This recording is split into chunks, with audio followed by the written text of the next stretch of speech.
Casey, thanks for making the time to meet with us. We know how busy you are, how much you have going on in your campaign right now, so thank you for your time. I'm delighted to be here, and I got some exercise in the process, so thanks for that. Thank you for that. Brave leader.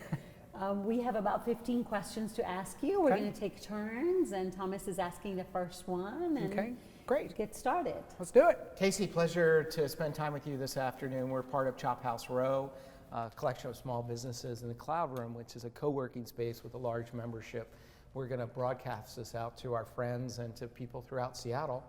Can you tell us when did you decide to run for mayor, and who was part of that decision? Yeah, I decided to run for mayor earlier this year, and there were a few people that were part of that decision making. First and foremost were my 3 kids. So I have a 7-year-old, a 9-year-old, and an 11-year-old. And to me, the most important thing in the world is being a dad, and you only get one shot. You know, everyone grows up pretty quickly. So I needed to make sure with them that, you know, running for office and, you know, hopefully serving in office was something that we could do together as a family, and I could continue to be a dad. Especially coming off of this past year as being deputy mayor during the pandemic, where, you know, Daddy was working a lot, and wanted them to understand that no matter what happened, they're still the most important thing to me. Thank you. In your opinion, what makes a good mayor? And can you share with us some examples of good mayors that come to your mind? I think the qualities of a mayor that I think are super important is, number one, they have to be a good listener. They have to be someone who's comfortable being outside of their comfort zone, sitting down with people that maybe don't agree with them or they don't agree with them. 3 is really understanding the value of partnership, you know, working together to solve problems. And 4, I think especially when you're an executive, is being willing to make tough decisions. You know, decisions that you know might make people upset, might cut against the grain, but given the information you have and the work that you've done and the partnership that you've developed, is making that decision so you can move forward and move on to the next issue that's facing your office. For the city of Seattle, you know, I really look a lot to Norm Rice for inspiration and guidance. He was, you know, as I was growing up in Seattle, he's somebody who really emulated, I think, a lot of what Seattle is about. He certainly believed in that connection to community and had a really positive working relationship with the city council. And, you know, the impact of Norm you can see all over the city, especially downtown. You know, he really drove that revitalization of downtown in the early 90s, which really regenerated that part of town, made it a huge residential neighborhood, and brought in a ton of new businesses and opportunities and jobs for the city. Thank you. Casey, in running, what do you think is a pressing issue facing Seattle that has not received enough attention thus far in the mayor's race? You know, I really believe the issue that when I go out and I'm knocking on doors and I'm talking with voters, they're talking to me about public safety. And not enough attention. I think not enough attention. I think we've talked a lot about public safety from the perspective of needing to reform policing in Seattle, which obviously is something I'm a huge supporter of, and both sort of culturally, operationally, for the Seattle Police Department. But I think what has not really risen to the top in all these conversations is just a number of people across our city do not feel safe in our city today. And I think it cuts across zip codes, it cuts across the color of people's skin. And I think we need to be able to talk about both of those things together, the reforming of how we do policing in the city, as well as making sure that we are investing in those resources to make sure people are safe. And that's, you know, it's just so they can walk down the street and feel safe, so their businesses aren't being broken into, so our crisis response system is actually working and filling those gaps that we know exist. But at the end of the day, if we're going to be a big, you know, huge, thriving city again, we have to make sure we've maintained that basic feeling of being safe when you walk out in your front door. Thank you. What's your personal relationship with Amazon as a consumer? Are you a Prime member? Do you buy a lot from them? Are you a shareholder, a current or former employee? I am a Prime member. I would say that certainly in the last year, first of all, I'm a terrible online shopper. I am an old school, when it's time to go holiday shopping or birthday shopping, I have to go to a place where I can touch and feel those things and get inspiration from that. So I'm a terrible online shopper from that perspective. I use Amazon mostly for grocery shopping when I don't have time to go to my little neighborhood market. I live by Ken's Market up in Finney Ridge, but other than that, that's kind of the limits of my online shopping presence. Great, thank you. So Casey, there has been a tremendous accumulation of wealth and a dramatic growth in poverty and the unhoused in our region. This is not a result of just one company's presence, but using Amazon as an example, Amazon has a lot of power in the region, if not the nation, and they've had a dramatic or drastic actually impact on the cost of living in your neighborhood and throughout Seattle. What would your strategy be to address the growing inequalities we're experiencing?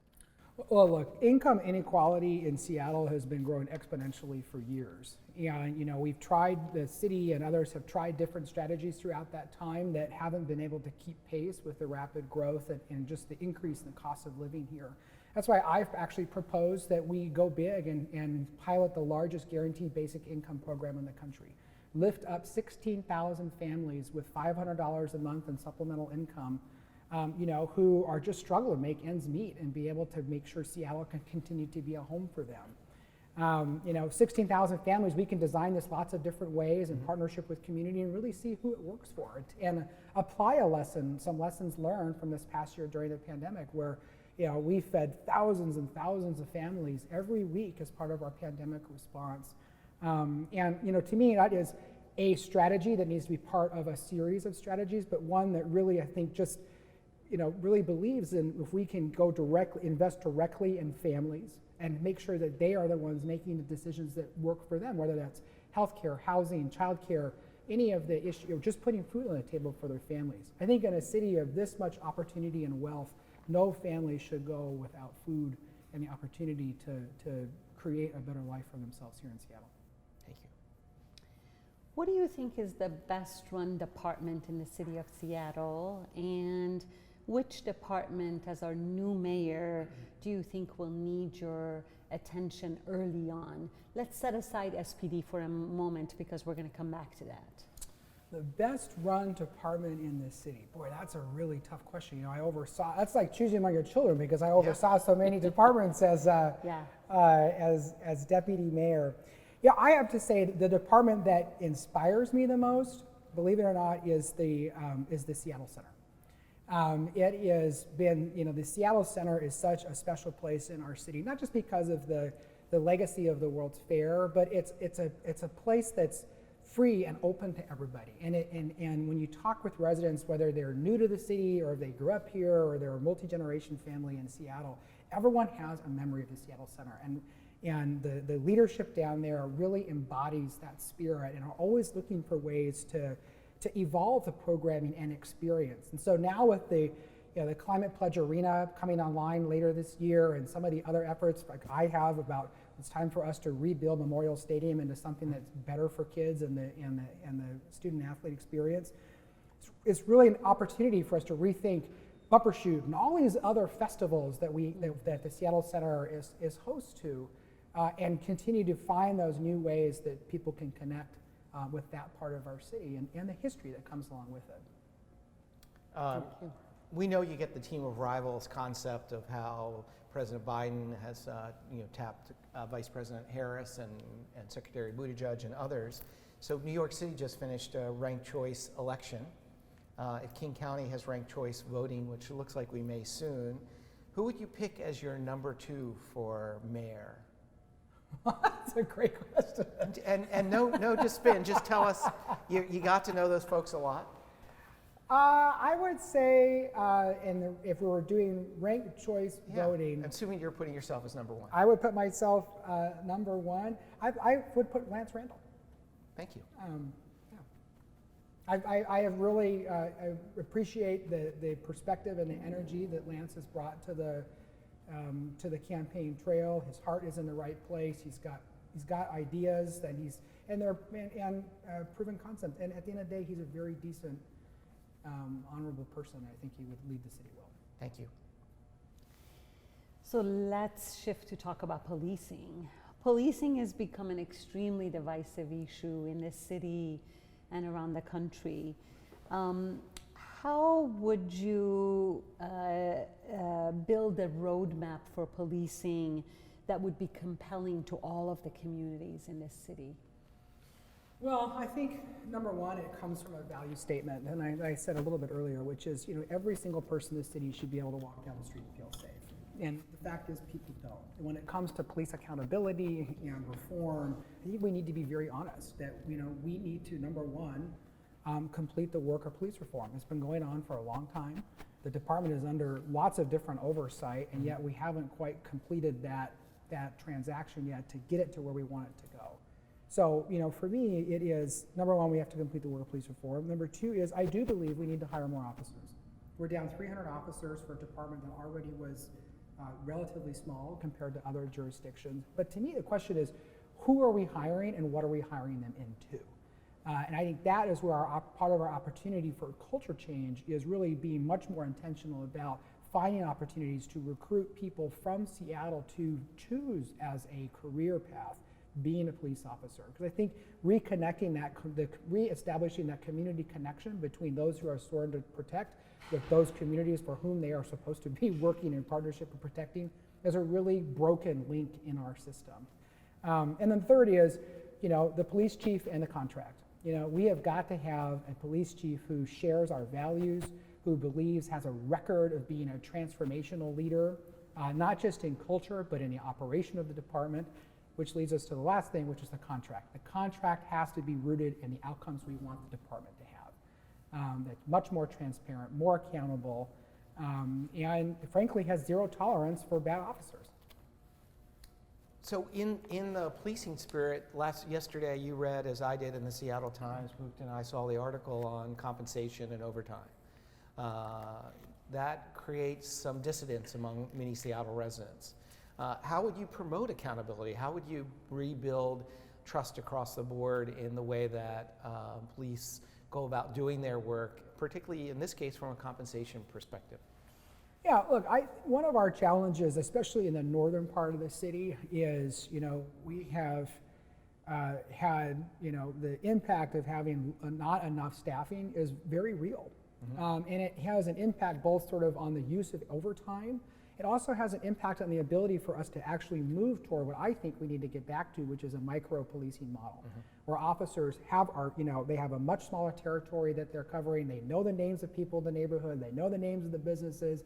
They know the names of individuals who may be unsheltered, who are, that's Bob, Timmy, Job, Jane, whoever it is. And when there's an issue, they know who to call, rather than having it turn into a police response. And I think we're just getting back to that much more community-based public safety model is really critical, but you have to invest in those systems. I believe we have to invest in the Seattle Police Department to get it to where we need to.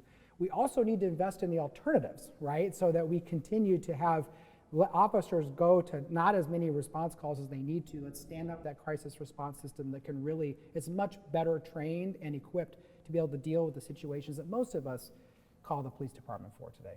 You worked both for the city and the county. Can you talk about your vision for being a regional partner with other cities in King County, with King County, and how would you go about building a vision for a more cohesive and equitable region?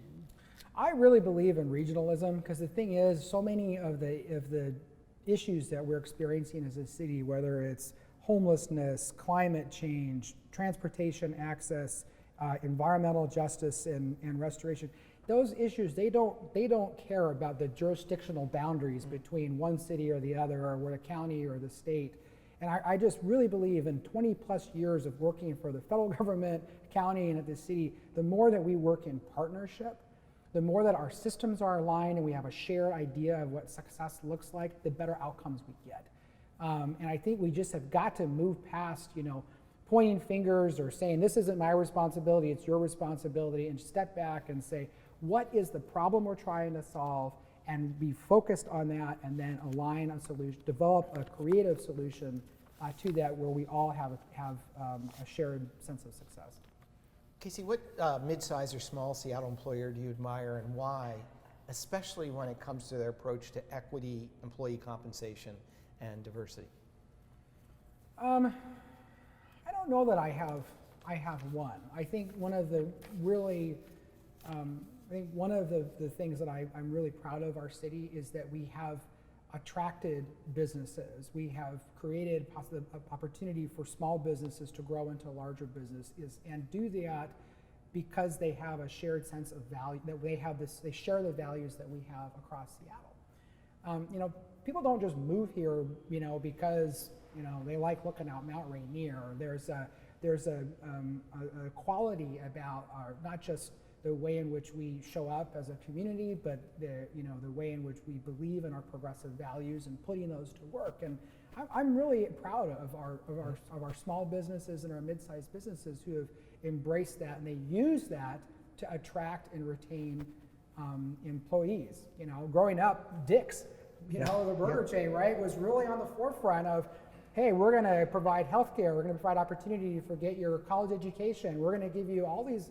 you know, we're going to invest in you and your future.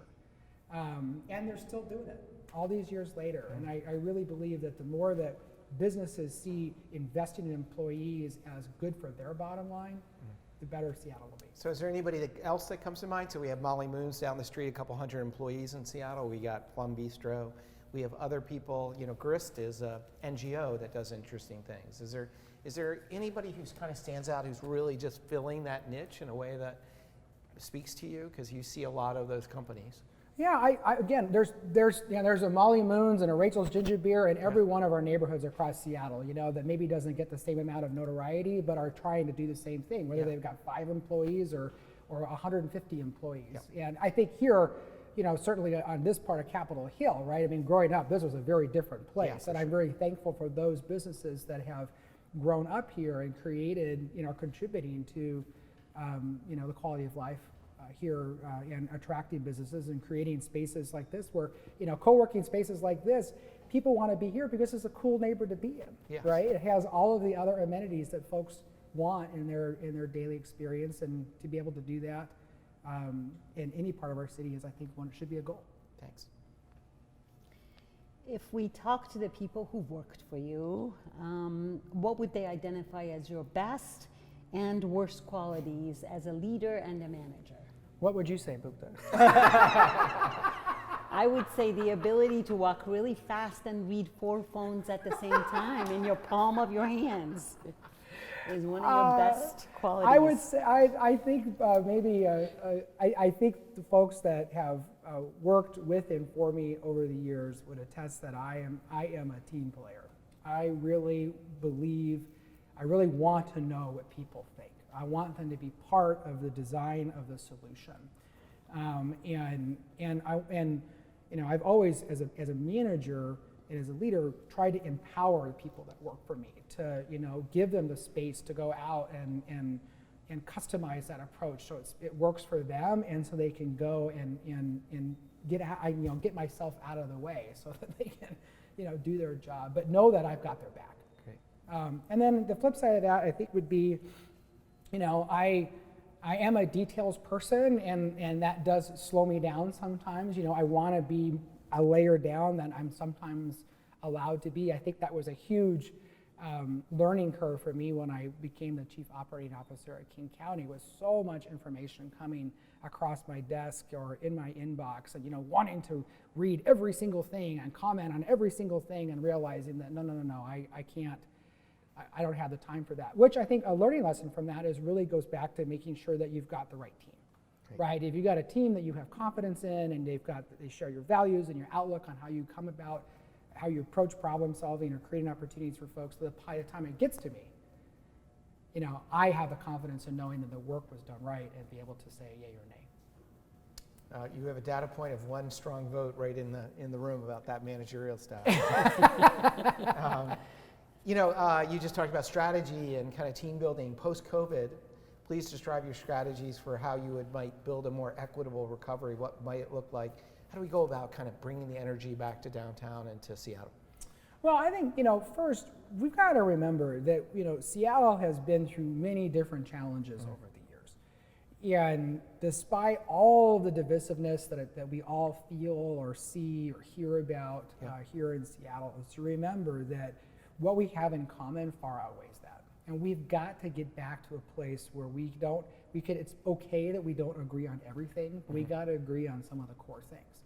And if we do that, and we just channel that energy, I really believe we can rise and meet the challenges facing us. And COVID, I think, actually is a really good example. For us to go from being, one of the first city in the United States to face COVID, to now leading the nation in vaccination, of fully reopening our economy, that didn't just happen. That took a tremendous amount of work and partnership and planning and execution of the various strategies, as well as the contribution of our residents, right? They're the ones that had to agree to put their mask on, to get vaccinated, to be patient, to take all of the precautions to keep their families and loved ones safe. And now we're all benefiting from that shared effort. At Cherokees, we call that Gadugi, and it's the idea of putting aside our differences to come together around a common goal. And I think we've got to remember as Seattleites that we've always been a hyper-innovative place that has then taken our innovative spirit and the diversity of our culture. I don't just mean that in terms of our people, but our interests, whether it's music or blah, blah, any of the things. And when we combine those two things, we've been able to do really amazing work, solving problems, creating new industries, reshaping what downtown looks like, but remembering what is, still is what is core to us in Seattle. So I'm really excited about the future of Seattle. We got to get past all the semantics and divisiveness and come back and build this thing back stronger than it was before. So just following up on that, what is your vision for building a city where everyone belongs, all of us, the whole entire broad range of the people who live here? Well, again, I think it gets back to number one, it's a value, right? We want this to be a welcoming place where all families, all people see a future. And that means, though, we have to deal with affordability. We have to deal with the income gap. We have to deal with what, if we can just ground ourselves as we make decisions on the daily experience of our residents, we're going to find that, your daily experience walking out your front door in West Seattle or North Seattle or South Seattle or Capitol Hill, there's a lot of similarities. So the things that actually we have in common are, if we just focus on that, we're going to create a city where it's less about us versus them and more about how together we are coming together and being the envy of the rest of the country, which we have been many times before. But it comes back to values. And remembering that, last weekend we knocked on over 200 doors. And one of the things I was telling people when I was meeting with voters was, we have to remember we're all neighbors. Right, and we may have our own disagreements as neighbors. Your music's too loud, or whatever it might be. But at the end of the day, we still have to be there for each other. And at the end of the day, I want you to be, in my neighborhood and part of my community. And if I think we just remember that is a value, then we will have built a really bright future for Seattle. Thank you. Mm-hmm. So Casey, on the bell curve of people who follow local politics and everything that's happening at the city, the county, and beyond, Bukta and I might be on one side of the bell curve. And we look out and we think about people in the community who've not made up their mind, and this is not a traditional election year. We haven't had the Meadowbrook Community Center meeting and the one at, we've had less opportunity for people to get to know you. And in this room we have Lucky, an undecided voter, we have Clara, we have Jordan, we have Nam, we have Lucy, we have people who've not made up their mind. If somebody's sitting around thinking of you versus someone else, or if they're just trying to pick a candidate for them in the primary, why you? I grew up in Seattle, but I also lived away from Seattle for 20 plus years. And so I'm a unique candidate because I have the fond memories of growing up here. But I also have had the experience coming back a few years ago, with 3 little kids in tow and trying to navigate a city that has transformed since I was a little kid. Yeah. And both in good ways and challenging ways. The second is, of everybody running today, no one has the level of policy and management experience that I have. You're right, I've never been an elected official, but I have run large, complex organizations. And the city of Seattle is a large, complex organization. And at each of those opportunities, I've always found ways to cut through the bureaucratic barriers, to bring people together around creative solutions to complex problems. And that's what we got to get back to, is having, being unafraid to sit down with people that may not agree with you and focus, maybe we don't agree on all the different things, the way we can move something forward, but let's focus on the practical thing that gets us started. And then we can build from there. And then the last thing is, I just really believe this is a time for a new generation of leaders to step up. There are other candidates that are running who have been in office before, and they've had their moment.